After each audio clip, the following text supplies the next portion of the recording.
Okay, I'm going to show you how a breast pump works. Here's your pump. Here's what you need.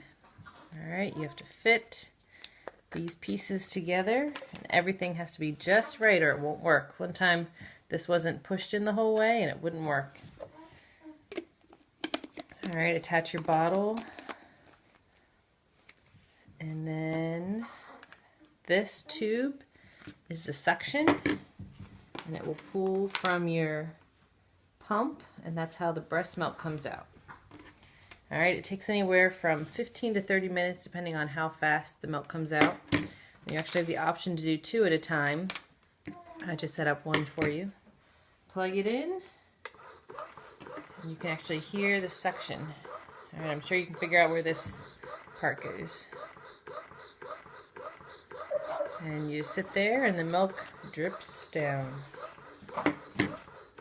That's it. You say hi?